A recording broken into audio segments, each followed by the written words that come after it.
Hey guys, जय हिंद। अभी एक बहुत अच्छी खबर आई है। अभी अच्छी बोले या बुरी, क्योंकि रूल 38 का जो ट्रांसफ़र साइकिल आना था वो 15-16 अक्टूबर तक आ जाना था, लेकिन लेट हो गया। फिर भी हम इसको थोड़ा सा गुड मान सकते हैं कि रूल 3 जिसमें कि जीडीएस का ट्रांसफ़र होता है, उसका एक ऑर्डर आ गया है। एंड एज़ पर ऑर्डर 21 अक्टूबर को डिवीज़न में वैकेंसीज अपडेट होंगी, और 28 अक्टूबर के आसपास मैं भी आपको ऑर्डर दिखाता हूँ। उसमें जितनी भी वैकेंसीज है उसको अप्रूव किया जाएगा। देन उसके बाद स्टेप बाय स्टेप सब कुछ बताया गया कि कैसे क्या होगा। तो ये हो गया जीडीएस के लिए अंडर रूल 3 कि उनका ट्रांसफ़र कब होगा, क्या स्टेप बाय स्टेप पूरा प्रोसेस है। लेकिन रूल 38 के थ्रू पीए, एसए, एमटीएस का ट्रांसफ़र कैसा होगा, कब उसका ऑर्डर आएगा, वो हम डिस्कस करेंगे। इसके बाद मैं आपको सीधा ऑर्डर पे लेके चलता हूँ। सो गाइज, हम अपने स्क्रीन पे आ चुके हैं। यहाँ पे आप देखेंगे ये ऑर्डर आया है 14 अक्टूबर 2025 को। और अभी देखो, सब्जेक्ट आपको पता ही है, रूल 3 ऑनलाइन ट्रांसफ़र साइकिल अक्टूबर 2025। लेकिन इससे रूल 38 वालों का क्या मतलब? रूल 38 वालों का ये मतलब, उनको भी आइडिया हो जाएगा कि कब उनका ट्रांसफ़र साइकिल आने वाला है और कितने पीरियड में उनका ट्रांसफ़र उनके होम डिवीज़न में हो जाएगा। सो फर्स्ट ऑफ ऑल देखो, with the roll out of IT 2.0 the online portal for transfer of GDS under limited transfer facility rule 3 shall be open for submitting application by GDS। यहाँ पे focus करो। ये GDS के लिए online form submission करने के लिए 21 अक्टूबर को ये वेबसाइट खुलेगी IT 2.0 में। सबसे बड़ी चीज़ है IT 2.0 में। अब नीचे आप देखेंगे vacancy updation by the division unit 21 to 27 October. ये चीज़ वैकेंसी अप्रूवल बाय सर्कल्स 28 से 30 अक्टूबर। ऑनलाइन रजिस्ट्रेशन आप कब कर पाएंगे? 3 से 12 नवंबर 2025 को GDS वाले रजिस्ट्रेशन कर पाएंगे through IT 2.0 for the transfer of their home division, या फिर जहाँ पे वो चाहते हो। और उसके बाद आपकी जो लिस्ट लगेगी GDS वालों की 26 नवंबर। तो आप देखेंगे अप्रोक्सीमेट पूरा एक महीना जाएगा। मैं आपको दोबारा इधर से दिखाता हूँ। ये 21 अक्टूबर को आपने अप्लाई किया है और 26 नवंबर को ट्रांसफ़र की लिस्ट लगेगी। उसके बाद 27 से 1 तारीख तक आप कैंसिल कर सकते हैं। अगर आपका मूड चेंज हो गया है, आपको नहीं जाना हो, कोई गधा ही होगा जो चेंज करेगा, क्योंकि हम अप्लाई का इंतज़ार करते हैं पहले दिन से। कब हम अप्लाई करेंगे? 1 साल बाद। देन उसके बाद कब लिस्ट आएगी। देन उसके बाद फाइनल है कि वो 15 तारीख तक आपको उनको छोड़ना ही पड़ेगा। जो भी आपको होम डिवीज़न है, जो वहाँ पे आप प्रेजेंट काम करें, प्रेजेंट डिवीज़न, उसको आपको छोड़ना पड़ेगा। और 16 तारीख से आप अपनी होम डिवीज़न में ज्वाइन कर लेंगे।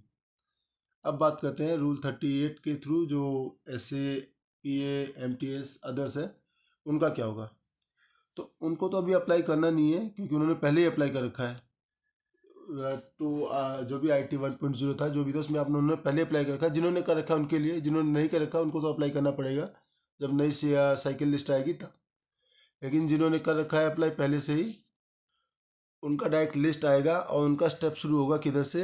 ये आपका लिस्ट आया है online list of transfer approved, ये वाला 26 नवंबर 2025। लेकिन ये GDS के लिए, MTS के लिए, SC PA के लिए, मेल गार्ड के लिए पॉसिबली ये लिस्ट अक्टूबर के लास्ट में, मुझे ऐसी एक्सपेक्टेशन है कि अक्टूबर के लास्ट में आ ही जाएगी।